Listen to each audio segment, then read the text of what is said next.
Good morning, everybody. This is Tara. Today, I wanted to talk to you about what happened when I took Tristan to see his great grandmother in her nursing home.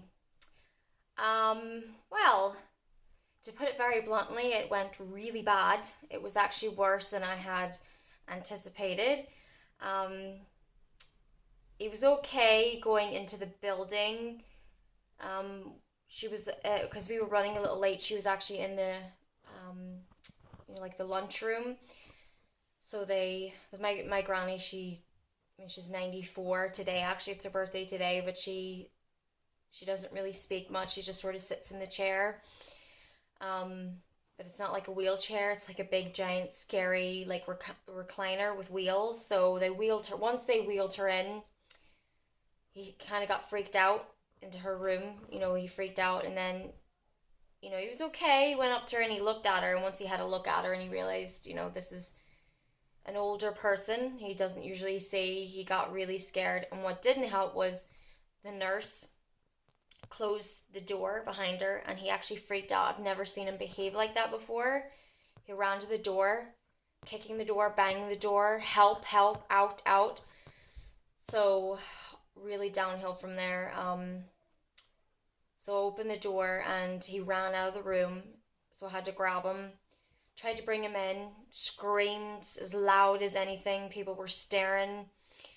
So then I compromised. We stood outside her room and I tried to get him to go back in, and he absolutely refused. He just climbed over me. He screamed. He kicked me. He bit. He scratched at me. It was terrible. So I got him. He kept running away, getting away from me because he's a strong boy. He's very strong. So then I sort of walked him up the corridor, the hallways, for a wee bit, and tried to calm him down. And then, because I was tired, we were there for an hour. I sat down on the floor outside the room, and because I was exhausted at that point, I was chasing after him. I was absolutely exhausted. So I got him to sit with me, but he didn't want to sit. He didn't want to be near the room. So he just screamed and cried and threw a wobbler. It was terrible. I was like, Mom, we have to go. I can't handle this anymore. The unfortunateness of this situation is I will never bring him back to see his great granny, because obviously it's not right, because she is in a nursing home and everyone, there was members of staff that were staring at him, and I don't want to upset the other older people that are in the home, and I don't want to upset my granny. She sort of awoken a wee bit, and tried to speak, but it's very hard to understand her.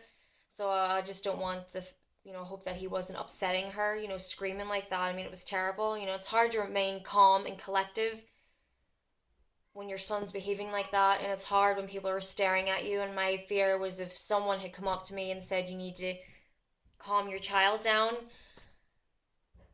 oh, I'd have killed someone. So that's like, and that made me very anxious. I think from that I've been sort of very nervy. Very living on my nerves a wee bit, because it was very difficult. It was very. I mean, I've never actually seen him be. He's bad. He's been bad, but I've never seen him behave like that before.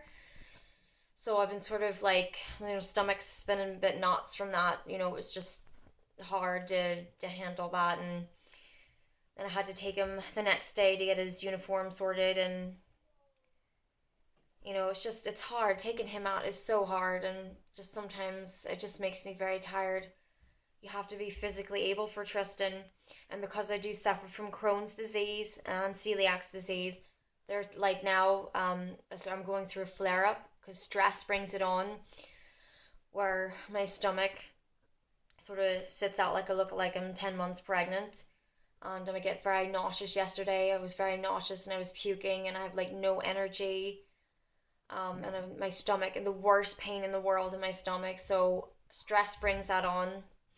So I'm in a catch 22. You're dealing with a child with a disability, especially autism, where they like have super strength. And then when you're sick yourself, where I can't be stressed. I can't allow myself to get stressed.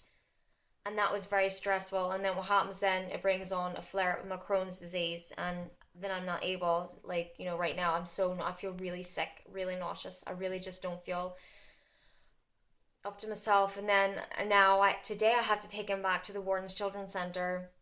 He had a 2 week break, and I'm just not feeling it myself. And I am, I'm like the butterflies in my stomach, so I'm very anxious today. So I'm really just not feeling the best, and it's hard. You have days where you're okay and you think you can, I'm doing okay, and then you have days like today where I'm like, I just want to stay home. I don't want to go anywhere. I don't want to do anything. I just, and I'm trying to not focus on feeling, not at myself, because I notice when I do that, then the panic starts, because I do suffer from panic attacks as well. And it's really hard trying to control your body and your emotions. So I'm just having a bad day today. So I was hoping maybe doing a blog will sort of release this sort of anxiousness that's inside my belly. It just needs to go away. But, that's my blog for today. It didn't go well. You know, I won't take him back. It's not worth it when he gets so upset like that. So, the struggles of daily life when you have a child with autism, it's very, very hard. And what you don't need is people staring at you and staring at your child when he's having a meltdown, because he really was freaked out. But sure, it's just life, right? It's me signing out. Bye.